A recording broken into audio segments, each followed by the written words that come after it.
실족에 대해서 이제 두 번째로 말씀드립니다. 누가복음 17장 1절에서 6절에 보면 죽게 돌아온 자들을 실족케 하는 일이 없도록 하라 했습니다. 주님을 믿고자 돌아온 사람들에게 실족하게 하지 마라. 실족하게 하는 사람들이 있다. 그리고 실족하는 사람도 있다는 겁니다. 예수께서 제자들에게 이르시되 실족해 하는 것이 없을 수는 없으나 그렇게 하게 하는 자에게는 화로다. 자, 화는 심판이죠. 자신의 신앙에 대해서 자신만만했던 부자 청년이 갔던 길로 인도하면 안 되는 겁니다. 아멘. 바리새인 서기관 종교 지도자들이 이런 부자 청년이 그런 신앙을 갖고도 자신만만하고 있었는데 그런 신앙을 가리키면 안 되는 거예요. 그런 길로 인도하면 안 됩니다. 그렇게 인도하면 인도하는 자도 화가 있고 그 길을 따라갔다가 예수님을 실제 만나서 그것은 잘못된 길이야 라고 말을 들으면요, 그 사람은 실족합니다. 그는 자신의 영생에 대해서 별 문제가 없을 거라고 생각했습니다. 그래서 예수님께 나와서 내가 그것을 다 준행하였나이다 이렇게 자신 있게 말했는데, 실족은 다른 게 아니죠. 덫이나 올무, 파놓은 함정처럼 사람들로 하여금 고의로 죄를 짓도록 유혹하는 모든 행위입니다. 외식하는 바리새인들, 자꾸 외식이라고 말하는데 겉과 속이 틀리다는 거예요. 겉으로는 하나님의 사람 같아요. 근데 이 외식하는 바리새인들은 천국 문을 닫고 자기들도 들어가지 않고 들어가려 하는 자도 막아서고 있었다고 했습니다. 이것은 예수님만이 아시죠. 소경이 소경을 인도하면 둘 다 화가 임합니다. 예수님처럼 부자 청년의 마음에 있던 것을 잘 아는 분이 없습니다. 근데 이 부자 청년의 마음에 있던 것을 벗겨내지 않으면 그 영혼은 결국 지옥 갑니다. 하나님과 재물을 겸하여 섬길 수 없는데 그에게 영생의 말씀을 주었지만 그는 재물을 선택했습니다. 예수님은 그가 영생을 원했기에 참된 진리를 주었지만 그는 스스로 실족했습니다. 근데 예수님은 그를 실족시키고자 한 적이 없죠. 그런 목적을 가지고 말한 게 아니에요. 그냥 진리만 말한 겁니다. 영생의 말씀을 듣고도 버리지 못한 것은 재물의 욕심이었습니다. 그의 욕심이, 자기 안에 있는 욕심이, 자, 우리가 죄를 짓고 타락하는 것은요, 밖에서 오는 게 아닙니다. 항상 자기 안에 있어요. 그의 욕심이 영생으로 가는 길을 막고 예수님께 등을 돌리며 떠나갔습니다. 그가 하나님보다 재물을 더 사랑하는데 버리게 하지 않으면 영생의 길로 갈 수 없습니다. 이 땅에서 바리새인과 서기관과 같이 자색 옷과 고운 베옷을 입고 날마다 호화롭게 즐기는 종을 만나면 화입니다. 부자가 원했던 그런 복음을 만나면 지금 이 시대에도 영원히 우리는 실족하게 됩니다. 화는 피할 수 없는 심판입니다.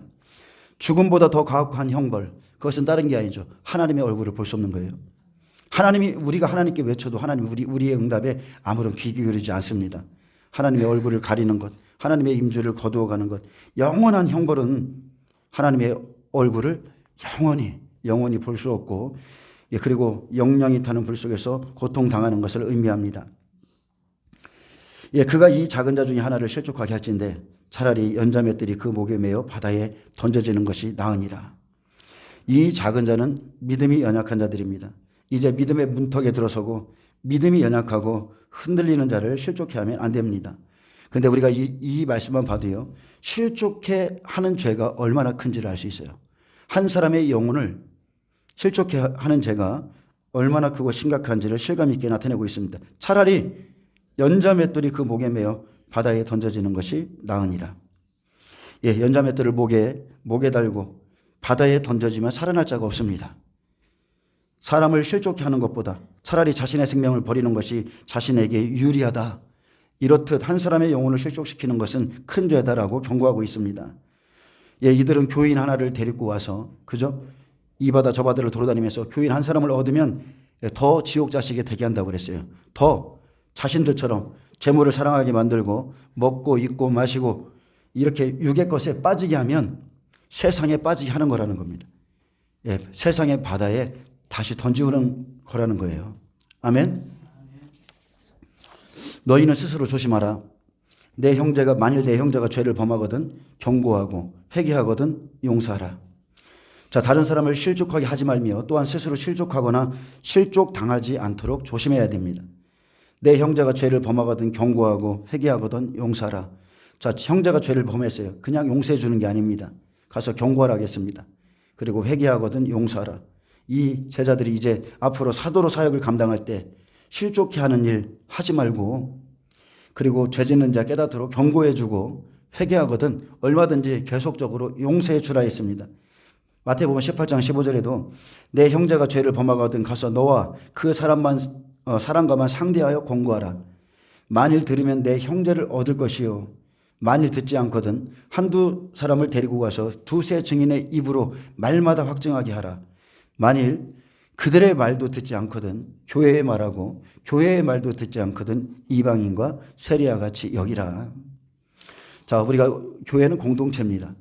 공동체의 어느 한 형제가 범죄하면 이 네 단계를 거쳐서 그 형제가 실족하지 않도록 계속해서 경고해주고 그가 회개할 수 있도록 길을 열어주고, 그가 만약에 와서 내가 잘못했노라 말하면 끝까지 용서라고, 그렇게 주님이 말씀합니다. 아멘. 그냥 무조건 용서해 주는 것이 사랑이 아닙니다. 무조건 용서해 주면 죄를 죄로 알지 못하고, 또 죄를 죄로 알지 못하게 하면 그것은 하나님을 망령되이 가르치는 겁니다. 아멘. 죄로 깨닫게 하는 게 그게 은혜인 거예요. 일곱 교회에 예수님께서 보내신 그 서신은 다 그저 회개하라. 다 회개하랍니다. 만일 하루에 7번이라도 내게 죄를 짓고 7번 내게 돌아와 내가 회개하노라 하거든 너는 용서하라 하시니라.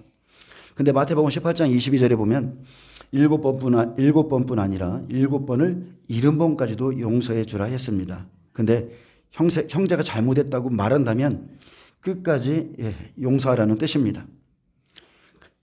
죄를 계속 반복하면요. 자, 이것은 제자들에게 준 말씀이죠. 근데 성도가 죄를 계속 반복하면 사실은 종들이 성도를 잘 믿지 못해요. 하지만 계속 반복되어도 내가 회개한다 말하면 용서해 줘야 됩니다. 또 저 사람이 또 거짓말하네. 한 5번만 딱 지나보세요. 저 사람 거짓말하네. 근데 그런 사람의 생각도 다 버려야 돼요. 저는 지금까지 제가 보니까 제가 얼마 전에 좀 어떤 분들이랑 이렇게 했는데 제가 5번까지면 참은 것 같아요. 5번까지. 근데 베드로는 7번이라고 그랬는데 하나님은, 예수님은 7번에 70번이라도 용서해 주라고 그랬습니다. 근데 그 속에 한 번의 진실이 있습니다. 그 속에 한 번의 은혜를 받고 그 사람이 돌이킬 수 있기 때문에 끝까지 용서해 주라. 예수님께서 우리 죄를 위해서 용서해 준 것처럼, 용서하기 위해서 사랑과 용서를 베풀어 주신 것처럼 그것을 기억하고서 형제들도 용서하라. 자기 생각 버려야 됩니다. 여러분, 용서하려면 자기 생각 버려야 돼요. 자기 고집도 버려야 돼요. 아이고 어차피 안 돼. 이렇게 하시면 안 돼요. 그냥 끝까지 용서해 주셔야 돼요.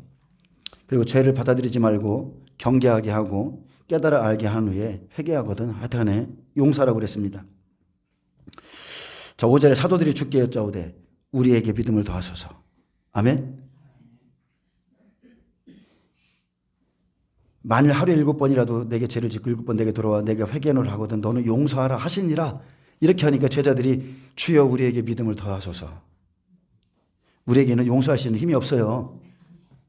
주께서 이르시되 너희에게 겨자씨 하나일 만한 믿음이 있었더라면 이 뽕나무대로 뿌리가 뽑혀 바다에 신기를 하였을 것이요 그것이 너희에게 순종하였으리라. 12제자 또 삭개오와 같이 율법 아래에서 죄인으로 지내던 자들, 이들이 공생애 동안 예수님의 말씀을 듣고 바뀝니다. 그리고 사도행전 시대가 되면 세상에 나가서 말씀에 순종하여 믿음의 사람으로 세워집니다. 제자들은 율법에서는 뽑히는 자가 되죠. 하나님이 율법에서 다 뽑아냈어요. 그리고 은혜의 사람으로 만들고 복음으로는 다시 세상에 나가서 신기우는 자가 되는 겁니다. 예수님 3년 공생애를 마치시고 제자들을 세우시고 십자가에 달려 죽으시고 제자들 사역할 때 실족해 하는 일들이 없을 수가 없으니 너희는 그런 일들을 조심하라는 말씀이죠. 그래서 저도 마찬가지입니다. 실족해 하는 일이 없어야 됩니다. 제 사역 가운데 사실은 실족해 하는 일이 없어야 돼요. 예수님이 오셨을 때 메시아 약속이 없었던 것은 오히려 바리새인들이었습니다. 오히려 이 세리, 창기 이런 죄인들은 깨어 있었는데 오히려 말씀을 가리키는 바리새인들이 재물을 사랑하고 세상과 짝하다가 결국 예수님을 부인했어요. 예수님의 말씀을 다 부인했습니다. 그리고 그들은 실족했습니다. 약속된 예수님을 알고 예수님 앞에 돌아오는 그것이 참된 길입니다. 그러나 실족하는 자들은 자신도 세상과 짝하고 또한 백성들도 실족하게 만듭니다. 이게 문제죠. 여러분, 실족한 자가 실족하는 거예요. 소경이 소경을 인도하는 거예요. 아멘. 자, 스스로 실족하는 거에 대해서 오늘 본문 말씀 좀 보겠습니다. 마태복음 5장 27절입니다. 자, 스스로 실족하는 일들이 있습니다. 그런데 이것은 왜 실족하느냐? 스스로 죄의 뿌리를 뽑지 않으면 실족합니다.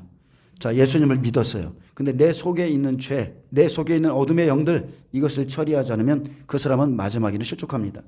또 간음하지 말라 하였다는 것을 너희가 들었으나 나는 너희에게 이르노니 음욕을 품고 여자를 보는 자마다 마음에 이미 간음하였느니라.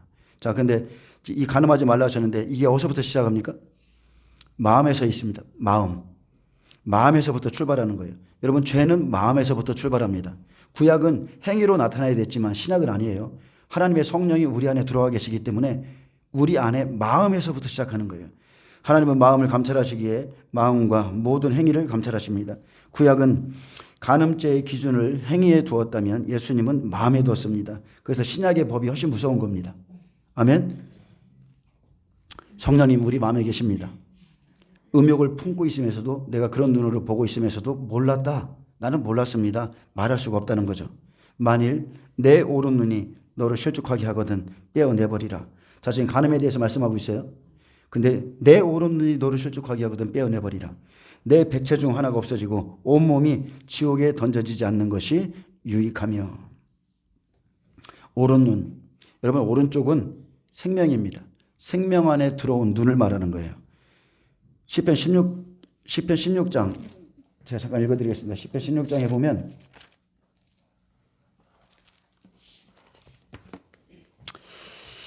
내가 여호와를 항상 내 앞에 보시며 그가 나의 오른쪽에 계심으로 내가 흔들리지 아니하리로다.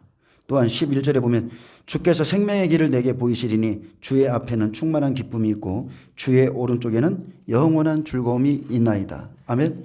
오른쪽에 누가 있어요? 양이 있어요. 또 왼쪽에 누가 있어요? 염소가 있습니다. 왼쪽은 육신의 법, 오른쪽은 생명의 법. 자, 눈은 마음으로 보는 것이죠. 눈은 마음으로부터 보는 것입니다. 그렇게 눈은 몸의 등불이라고 그랬고 마음의 등불이라 했습니다. 눈은 몸에게 말합니다. 눈은 또 다른 기능에게 그 움직임을 인도하고 방향을 지시합니다. 그래서 가장 많은 죄를 짓는 게 눈이에요. 눈은 우리 신체 중 가장 우리를 범죄하게 하는 것이고 특히 성적인 죄를 짓게 하는 것이라 비난받았습니다. 너로 실족하게 하거든. 죄를 지으면 실족합니다. 눈이 멸망으로 인도하는 유혹들을 갖다 주거나 눈이 죄짓게 하는 유혹의 통로가 되거나 눈이 나로 인하여 범죄하게 했다면 그 눈을 차라리 빼버리라. 욥은 어떻습니까? 욥은 자신의 눈과 언약했죠. 내 눈이 범죄하지 않기 위해서 자신의 눈과 언약했다고 고백했습니다.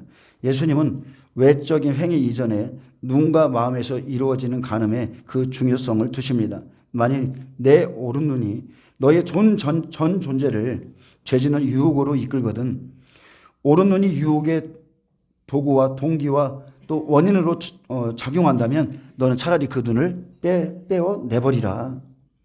말씀대로라면 죄로 보는 눈을 빼어버려야 됩니다. 우리는 지금 생명의 성령의 법 안에 있어요.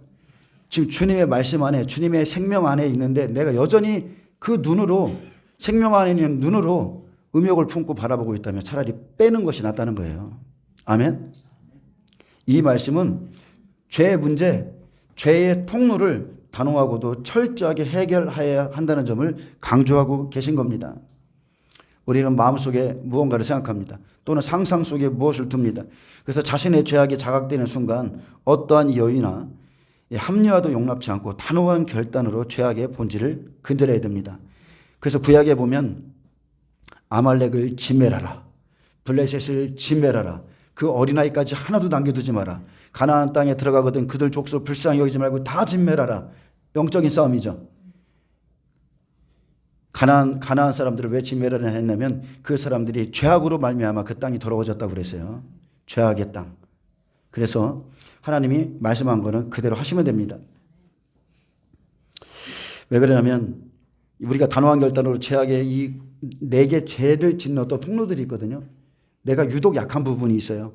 그것을 근절하지 않으면 그 죄의 대가는 분명히 성경에 지금 지옥이라고 되어 있습니다.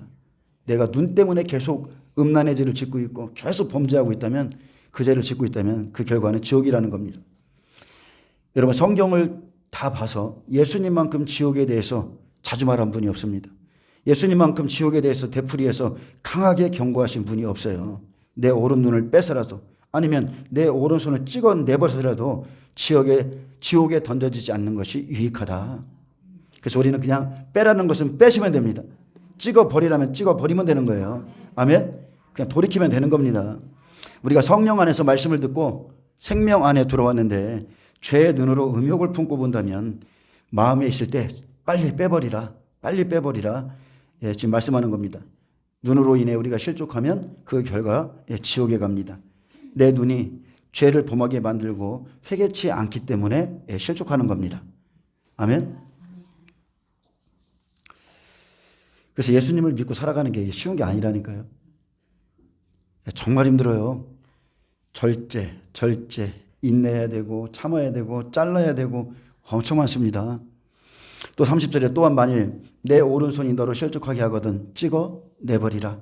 내 백체 중 하나가 없어지고 온몸이 지옥에 던져지지 않는 것이 유익하니라. 어쨌든 간에 지금 하나님께서 간음죄에 대해서, 음란에 대해서 말하면서 이제는 눈뿐만이 아니라 내 오른손이라고 그랬습니다. 결국은 그 죄를 뽑아버리지 않는 자는 눈으로 보는 죄와 또 음욕 때문에 손으로 짓는 죄 때문에 지옥에 간다. 하나님의 말씀을 가지고 이 나의 육의 본성을 뿌리째 뽑지 않으면 실족할 수 있다는 겁니다. 그래서 우리가 죄 문제에 대해서는 단호해야 됩니다. 아멘. 예수님이 무엇 때문에 십자가 달리셨어요? 우리의 죄 때문이에요. 우리의 죄 때문에 달리셨어요. 그래서 죄에서 떠남이 명철이라 그랬습니다. 죄의 문제는 단호해야 돼요. 저는 처음에 예수님을 만나고 나서 주님, 제가 2번 다시 세상 노래 안 듣겠습니다. 세상 노래 부르지 않겠습니다. 그냥 저 혼자 스스로 다짐했어요. 그래서 가끔 유튜브 뜨면 요만큼이 귀에 들려오려고 그러면 좋아지려고 그러면 얼른 꺼버려요. 그냥 확 내가 스스로 피합니다. 왜냐하면 내 혼이 작용하지 않게 하는 거예요. 내 혼이 영의 찬양을 드리면 막 주님이 좋아지고 생각나는데 혼은 향수에 젖어요. 아, 그래, 그때가 좋았지. 그때 내가 그때 막 짝사랑하고 막 하여튼 간에 과거로 돌아가는데 영은 영원한 것을 바라보게 해요. 자, 마음에서부터 죄의 뿌리를 뽑을 수 있는 온전한 법을 우리에게 주시고 육으로 지키는 율법을 피했습니다. 아멘. 간음에 대한 모양은 죄의 뿌리, 쓴뿌리를 말씀하고 있습니다. 우리의 몸에 지금 성령의 법과 육의 법이 함께 있습니다. 바울이 그렇게 고민했던 오라 나는 공고한 사람이로다. 로마서 7장이 날마다 우리 안에 있다는 거예요. 그래서 우리가 어떻게 생활하느냐에 따라서, 생활하는 것에 따라서 영과 육으로, 즉 양과 염소의 자리로 나누어집니다. 우리의 생활의 습관, 우리 생활 방법, 아주 내가 끊어버리지 않으면 결국은 내가 좌편에 설 수 있어요. 성령의 법으로 살아야 하는 자가 육의 법으로 여전히 살고 있다면 그는 실족합니다. 우리는 다른 방법이 없습니다. 오직 여호와의 신으로 되느니라. 오직 우리에게는 성령의 충만함을 받아서 싸워야 됩니다. 우리의 싸움은요, 은혜로 싸워야 돼요. 은혜로. 억지로 안 돼요. 그래서 우리에게는 육체의 법과, 우리는 육체의 법, 즉 죄의 법, 지체의 법이 있습니다. 이 법과 싸워서 이기라고 하십니다.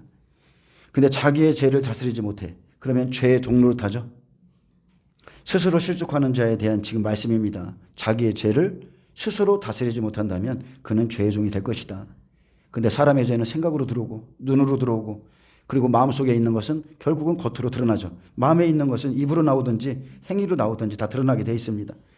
누가복음 16장에 육의 것을 쫓아가다가 이렇게 이 부자처럼 육의 것을 쫓아가다가 실족하는 것도 죄악이지만 죄악의 근본 뿌리를 마음에서부터 뽑지 않으면 결국은 실족합니다.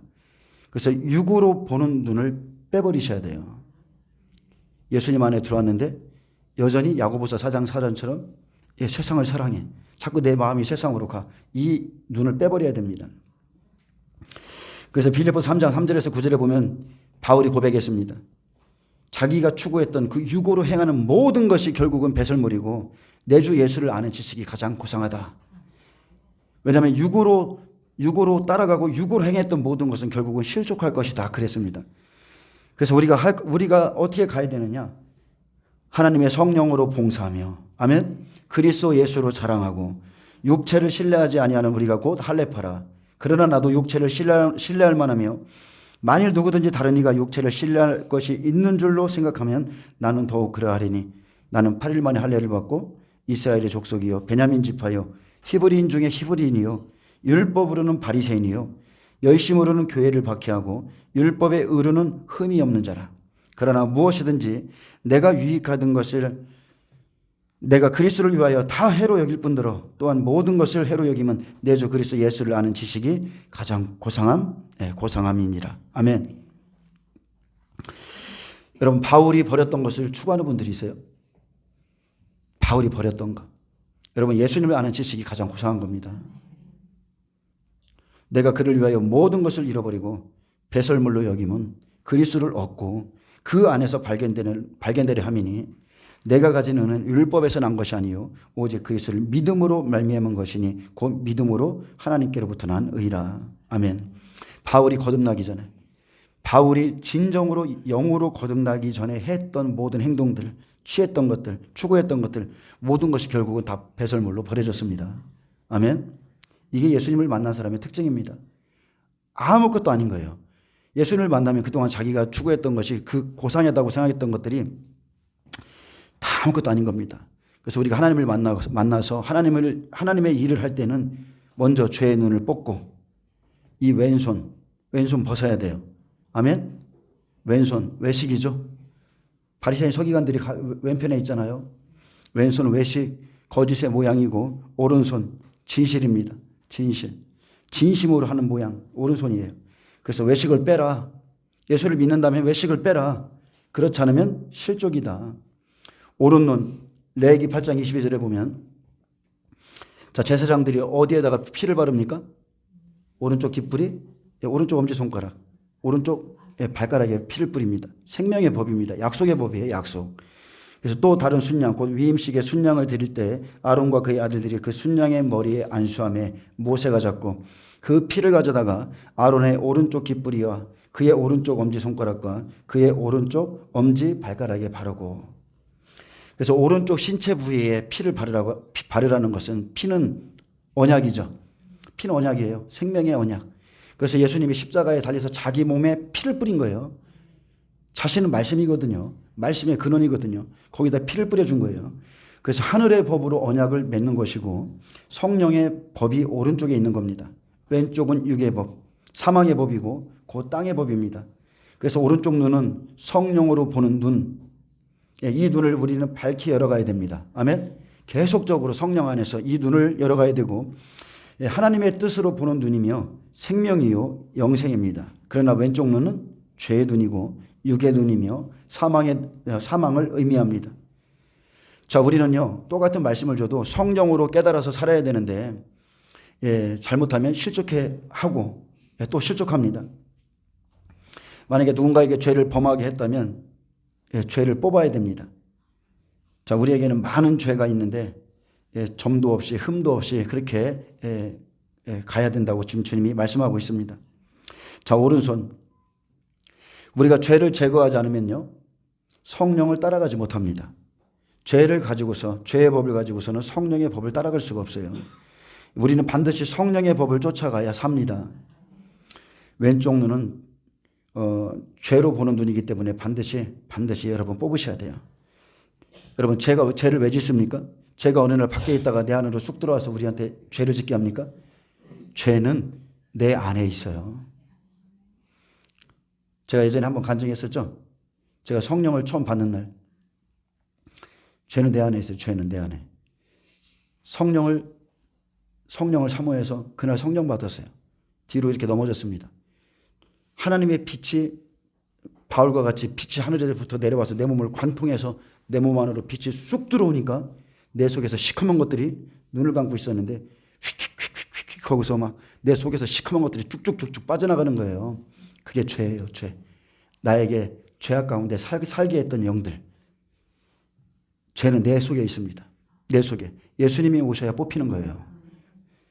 죄가 내 안에 있다가 나와서 스스로 결국은 실족게 하는 것입니다. 그래서 내가 죄를 다스리지 않으면, 내가 죄를 뽑지 않아서 여전히 내 안에 있으니, 내 안에 있으면 사탄이 나의 주인인 거예요. 명철을 이루지 못한 부분이 그 명철을 이루지 못한 죄의 부분이 결국 나로 실족하게 합니다. 욥기 28장 28절에 보면 또 사람에게 이르시기를 주를 경외함이 곧 지혜요 악을 떠남이 명철이라 하셨느니라. 근데 악을 떠나지 못하면 결국 자기가 실족하죠. 자, 다시 한번 말하지만 오른쪽은 성령의 법이 있습니다. 오른쪽은 하나님의 언약이 있습니다. 그곳은 생명의 길이고 즐거운 길이에요. 그래서 소와 양을 잡아서 그 피를, 예수님의 피를 오른쪽에 뿌리는 겁니다. 내가 그 길로 가기 위해서, 그 법대로 살기 위해서. 마태복음 6장 1절에 사람에게 보이려고 그들 앞에서 너희 의를 행하지 않도록 주의하라. 자, 사람 앞에서 인정받으려 하는 것이 외식이죠. 하나님께 인정받기 위해서는 진실하고 남이 모르게 해야 합니다. 그래서 하나님의 뜻 안에서 구제할 때 오른손이 하는 일을 공의의 법이죠. 말씀 안에서 생명 안에서 지금 하고 있기 때문에 왼손이 모르게 하듯 해서 상대방의 마음이 상하지 않도록 그렇게 하라고 말씀합니다. 그래서 왼손 육으로 하는 일은 사람에게 인정받고 나타내려 하는 것이고 예수님은 그런 모습을 보면서 외식이다 이렇게 말합니다. 레위기 14장 14절에 제사장은 그 속건 제물의 피를 취하여 정결함을 받을 자의 오른쪽 귓뿌리와 오른쪽 엄지손가락과 오른쪽 엄지발가락에 바를 것이요. 자, 정결하게 받을 때, 정결함을 입을 때 피의 언약이 반드시 있어요. 아멘. 여러분, 정결함을 얻으려면 우리에게도 지금 예수님의 피밖에 없습니다. 오직 예수의 피밖에 없어요. 그래서 피의 언약, 생명의 법에 생명이 있습니다. 성령의 법에 생명이 있습니다. 근데 성령의 법을 따르지 않고 죄의 법을 따르게 하면 떼어내버리라고 말씀합니다. 그리고 죄를 지으면요, 죄의 결말이 있습니다. 자, 우리가 죄를 뽑지 않으면 어떻게 되느냐? 우리가 신앙생활하면서 예수를 믿으면서 예수님을 쫓아가면서 내 안에 죄를 뽑지 않으면 둘째 사망에 들어갑니다. 지옥이죠. 계시록 21장 8절에 자, 우리는 그 죄를 짓는 사람은 둘째 사망에 들어간다고 그랬습니다. 계시록 21장까지는 우리가 지금 말씀을 다 살펴봤지만 하나님께서 마지막 심판 때까지 어떻게 하겠다는 하나님의 뜻을 다 들려주셨고, 근데 말씀을 듣고도 행치 않는 자들을 지금 말씀하고 있는 겁니다. 말씀을 듣고 행치 않는 자들, 이 사람들이 바로 계시록 21장 8절의 사람들이죠. 그러나 두려워하는 자들과 믿지 아니하는 자들과 흉악한 자들과 살인자들과 음행하는 자들과 점술가들과 우상 숭배하는 자들과 거짓말하는 모든 자들은 불과 유황으로 타는 못에 던져지리니 이것이 둘째 사망이라. 자, 여기서 이제 죄의 종류가 나오는데, 이 사람들이 왜 지옥에 들어가는가? 첫 번째가 두려워하는 자들이죠. 말씀을 들으면 두렵습니다. 말씀을 듣고 두렵지만 이 사람들은 말씀 안에 들어가지 않고 두려워하는 자들이에요. 이해되십니까? 하나님의 말씀 안에 들어가면 두렵지 않습니다. 온전한 사랑 안에 두려움이 없어요. 아멘. 근데 이 사람들은 말씀을 듣고도 말씀 안에 들어가지 않아요. 두 번째는 믿지 아니하는 자들. 자, 계시록 21장까지 하나님의 뜻을 지금 다 전해줬어요. 전해줬는데 무슨 종말이 있냐? 무슨 종말이 지금 우리 때 오냐? 믿지 않는 자들. 이 믿지 않는 자들의 심령 안 변합니다. 믿지 않기로 작정한 것 같아. 끝까지 안 변해. 그래서 계시록 21장 8절까지 온 거예요. 또 흉악한 자들 있죠. 하나님의 공의의 말씀을 듣고도 죄 가운데 있는 사람들. 요한일서 2장 14절은 말합니다. 죄와 싸워서 이겨야 되는데 죄 가운데 사는 자가 흉악한 자라 그랬습니다. 말씀을 들었지만 본성으로 사는 사람들이죠. 아이들아, 내가 너희에게 쓴 것은 너희가 아버지를 알았음이요. 아비들아, 내가 너희에게 쓴 것은 너희가 태초부터 계신 일을 알았음이요. 청년들아, 내가 너희에게 쓴 것은 너희가 강하고 하나님의 말씀이 너희 안에 거하시며 너희가 흉악한 자를 이기었음이라. 아멘. 살인자들 절대 천국 못 갑니다. 아멘. 살인하신 분, 여기 살인하신 분, 여러분 다 살인했어요. 빨리 손드세요. 빨리 손드세요. 성경에서 말하는 살인은 그 형제를 미워하는 자들이라고 그랬어요. 형제를 미워하면서 풀지 못하는 사람들. 요한일서 3장 15절에 형제를 마음에서 미워하면 형제를 살인한 자입니다. 그래서 빨리 용서해야 되는 겁니다. 그 형제를 미워하는 자마다 살인하는 자니 살인하는 자마다 영생이 그 속에 거하지 아니하는 것을 너희가 아는 바라. 누군가를 미워하면, 누군가를 용서하지 않으면 그 사람 천국에 못 들어갑니다. 근데 우리는 매일 이 죄를 짓습니다. 그 다음에는 음행하는 자들이죠. 행위가 음란한 자들. 예수님을 믿었어요. 세상에서 내가 너희를 택하였노니 말을 했는데 이 사람들은 세상과 간음하는 자들이에요. 여전히 세상을 사랑합니다. 야고보서 4장 4절에 간음한 여인들아 세상과 벗된 것이 하나님과 원수됨을 알지 못하느냐? 그런즉 누구든지 세상과 벗이 되고자 하는 자는 스스로 하나님과 원수되는 것이니라. 여러분 간음하지 마시기를 축복합니다. 세상을 사랑하는 것이 하나님보다 더 사랑하는 것이 간음이에요. 그 다음에 점술가들, 점치는 자들이죠. 하나님의 이름으로 예언하고 하나님의 이름으로 사수를 부리고 남을 속이고 꾀하는 자들, 그냥 무당 같습니다. 무당 같아요. 무당같이 하나님의 이름으로 점을 칩니다. 우리 어떨 것 같아요? 저 얼마 전에도 얘기했죠. 노아의 방주인가 뭐가 와가지고서 누구야? 사모님이 자기 딸 데리고서 거기 가가지고서 예언을 받았다는 거예요. 그러니까 예언은요, 여러분 덕을 세우는 거예요. 덕. 자기 남편이 목사야. 자기 남편이 목사인데 딱 남편이 성격이 이렇죠. 남편이 성격이 이래서 당신이 힘들죠. 맞습니다. 내가 남편 때문에 얼마나 힘든지 모릅니다. 우리 하나님이 그렇게 예언해 주시겠어요? 남편이 목회자인데? 여러분 진짜 참된 예언 받아보세요. 정말로 생명이 살아납니다. 우리의 허물 주님 절대 우리 예언 속에서 우리 허물 말 안 해요. 전 그 예언을 많이 받아왔거든요. 영성 쪽에 가면 매일 하는 게 예언이고 환상이고 계시 막 그런 쪽으로 다 그런 사람들이니까 예언을 받지만요. 한 번도 제가 예언을 받으면서 제가 지금 어떤 은밀한 범죄를 짓고 있어도 하나님이 그거에 대해서 정면으로 얘기 안 해요.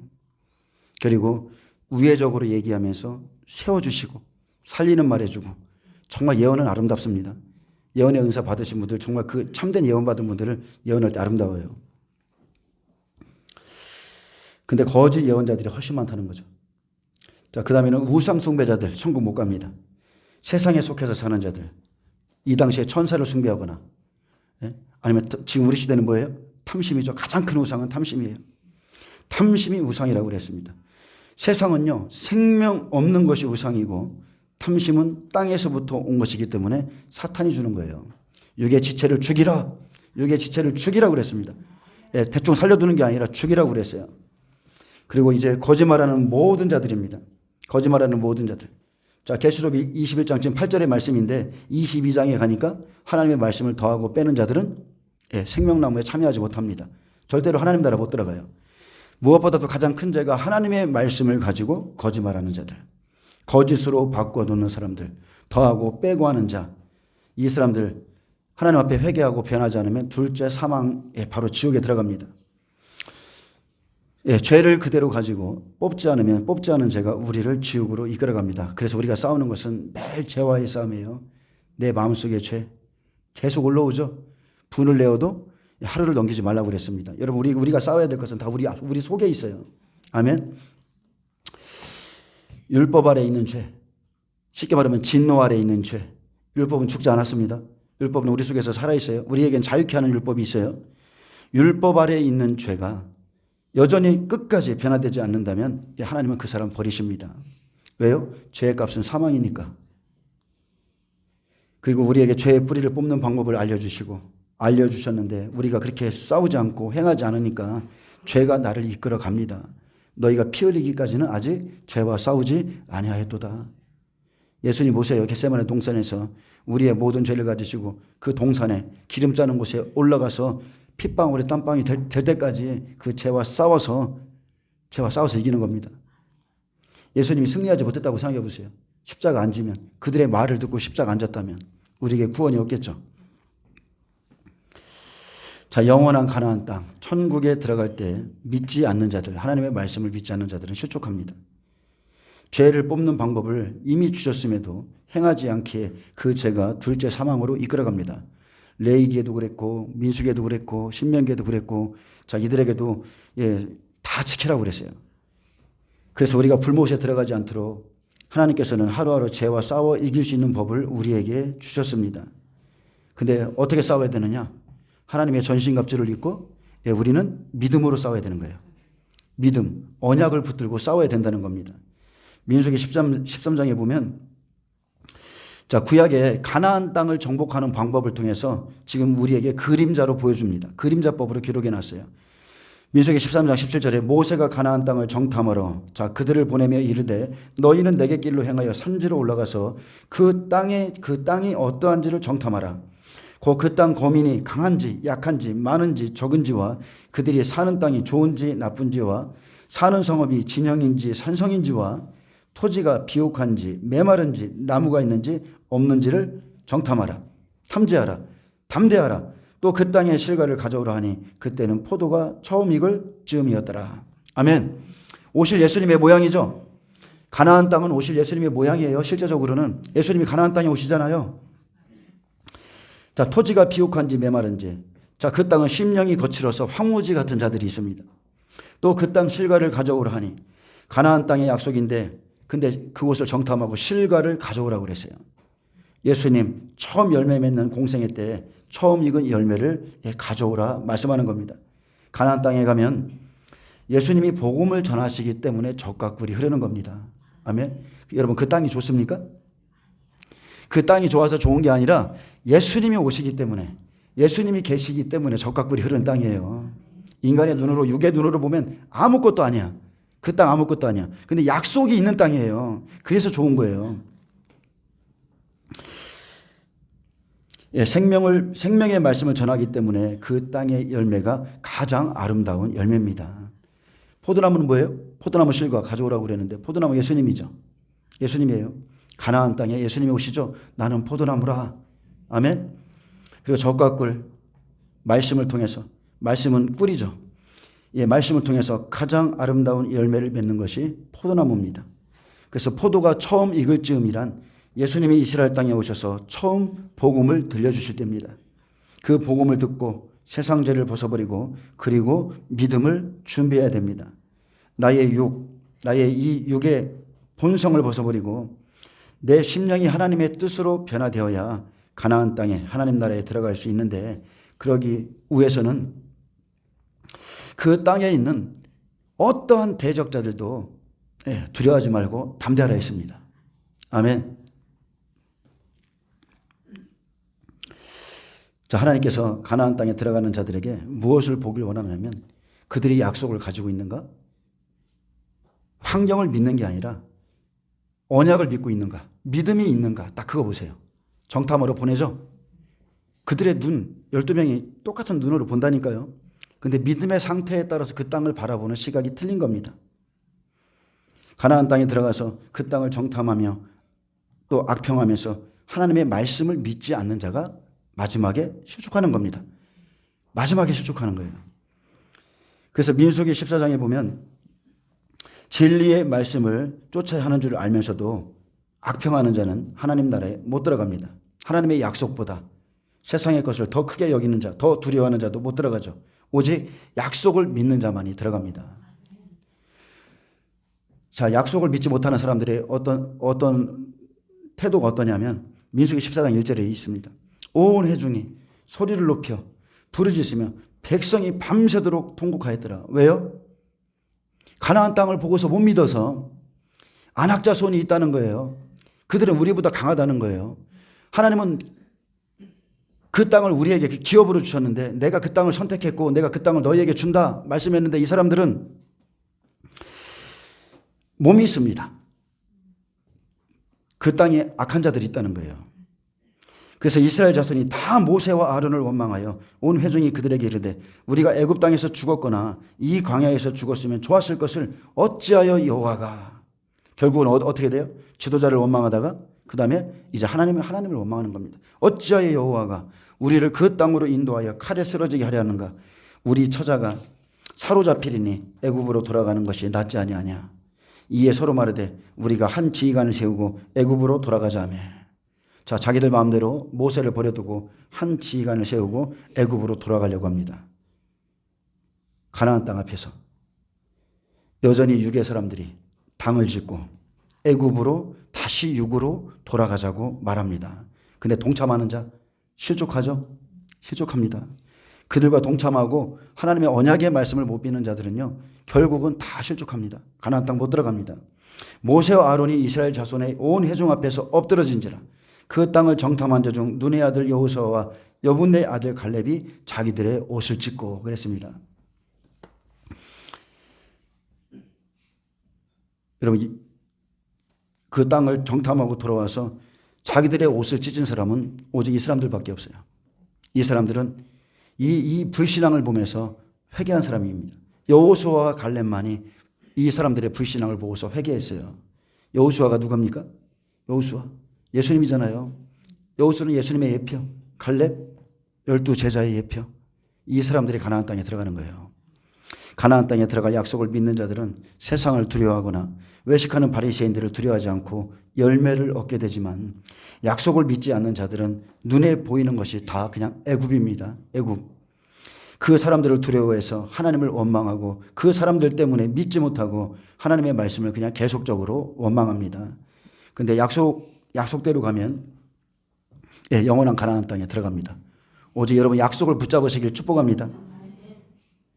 근데 약속을 믿지 못하면요, 세상이 두렵고 세상의 남편이 무섭고 그곳의 사람들이 무섭고 이래서 안 되고 저래서 안 되고 죄가 두렵고 해서 원망과 불평이 나오게 되어 있습니다.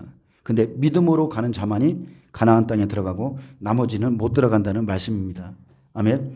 지금 우리는 이 사람들과 지금 똑같이 가나안 땅 직전에 있다니까요. 예수님이 이제 천국을 가지고 오신다니까요. 하나님이 주시는 그 땅, 영원한 천국은 지금까지는 낙원문이 열렸지만 이제 올 그 천국은 믿음으로만, 오직 믿음으로만 들어갈 수 있다는 거예요. 여호수아는 예수님의 예표, 갈렙은 12제자의 예표. 그래서 갈렙과 같은 자들이 가나안 땅에 들어갑니다. 이 산지를 내게 주소서. 그날에 말씀하신 이 산지를 내게 주소서. 약속을 붙잡은 자가 들어가는 거예요. 원망하고 불평하면 들어가지 못합니다. 성경은 우리의 형편과 처지를 인정하고 알아준다. 아, 네가 그럴만 했구나 라는 말씀이 한 구절도 없어요. 우리에게 주신 그 환경은 다 하나님이 주신 겁니다. 가나안 땅은 들어갈 만한 믿음이 있는 자만이 들어가는 겁니다. 백성들은 악평하다가 못 들어가고 애굽의 장자들을 보고 두려워해서 못 들어갔습니다. 애굽의 장자들. 예수님 오셨을 때 바리새인 서기관들이 무서운 거예요. 그들이 출교할까 봐 두려워요. 하나님 나라에 들어가지 못하고 둘째 사망에 들어가는 자들은 하나님께서 주신 약속보다도 세상과 세상의 말을 더 크게 여기기 때문에 자기 죄 때문에 들어가지 못합니다. 그래서 우리는 믿음입니다. 오직 믿음. 믿음으로 말씀을 준비하여 생명을 이루어서 들어가야 됩니다. 순종하면 들어가고 불순종하면 들어가지 못하는 것. 이것은 하나님의 법입니다. 민수기 14장 6절에 그 땅을 정탐한 자 중 눈의 아들 여호수아와 여분의 아들 갈렙이 자기들의 옷을 찢고 이스라엘 온 회중에게 말하 이르되 우리가 두루다니며 정탐한 땅은 심히 아름다운 땅이라. 여호와께서 우리를 기뻐하시면 우리를 그 땅으로 인도하여 들이시고 그 땅을 우리에게 주시리라. 이는 과연 젖과 꿀이 흐르는 땅이니라. 아멘. 여러분, 이런 믿음의 고백을 하시길 축복합니다. 다만 여호와를 거역하지 말라. 또 그 땅 백성을 두려워하지 말라. 그들은 우리의 목이라. 그들은 우리의 밥이라. 그들의 보호자는 그들에게서 떠났고 여호와는 우리와 함께 하시느니라. 그들을 두려워하지 말라 하나. 가나안 땅은 하나님이 주셨어도 사람의 선택에 의해서 들어가는 곳이 아니에요. 가나안 땅은 사람의 선택에 있지 않고 여호와께서 기뻐하시면 여호와께서 기뻐하신 사람들이 그 사람들을 그 땅으로 인도하여 들이시고 그 땅을 주신다는 약속입니다. 똑같은 땅을 보아도 어떤 백성들은 원망하고 부르짖으며 울었지만 여호수아와 갈렙은 달랐습니다. 저들은 우리의 밥이라. 왜요? 여호와께서 함께 계시기 때문에, 약속이 있기 때문에. 다만 여호와를 거역하지 말라. 여호와는 우리와 함께 하시느니라. 여러분, 약속을 믿으세요. 약속의 땅이 우리 앞에 지금 기다리고 있습니다. 또 민수기 14장 36절에 모세의 보냄을 받고 땅을 정탐하고 돌아와서 그 땅을 악평하여 온 회중이 모세를 원망하게 한 사람, 곧 그 땅에 대하여 악평한 자들은 여호와 앞에서 재앙으로 죽었고, 자, 이 사람들은 다 실족하죠. 그 땅을 정탐하러 갔던 사람들 중에서 오직 눈의 아들 여호수아와 여분의 아들 갈렙은 생존하니라. 그래서 육의 생각, 육의 눈이 아니라 오직 믿음으로, 오직 믿음으로. 여러분, 오른 눈이 좀 더 밝아지시길 축복합니다. 성령의 법 안에서 좀 보여야 돼요. 오직 믿음으로 살아가는 자만이 가나안 땅에 들어갑니다. 그들이 실족하지 않아요. 마지막까지 실족하지 않습니다. 가나안 땅이요, 아름다운 곳은 딱 하나입니다. 가나안 땅이 아름다운 이유, 그것은 다른 게 아니에요. 예수님이 계시기 때문에. 예수님이 오시는 땅이기 때문에, 예수님의 약속이 주어져 있기 때문에 아름다운 거예요. 고센 땅이 왜 아름답습니까? 요셉을 통해서 예배해 놓으셨잖아요. 그래서 아름다운 거예요. 예수님의 말씀을 믿지 못하면 결국 믿지 못하면 실족하는 겁니다. 여러분, 천국은 믿음으로 들어가는 것입니다. 우리의 생각, 우리의 눈 다 필요 없어요. 하나님이 말씀하시면 그냥 가는 거예요. 예, 여러분 말씀을 취하시고 성경을 믿으시고 그래서 실족하지 않게 되기를 축복합니다. 예, 기도하겠습니다. 주님 감사합니다. 우리가 할 수 있는 것이 아무것도 없고 가나안 땅을 정탐하게 한 것도 하나님의 뜻이며 또 가나안 땅에 드리는 것도 하나님의 뜻임을 믿습니다. 우리에게 믿음을 더하여 주시옵소서. 믿음으로 살아가게 도와주시옵소서. 감사하며 예수님의 이름으로 기도합니다. 아멘. 예, 하나님께 영광 박수 올려드립니다.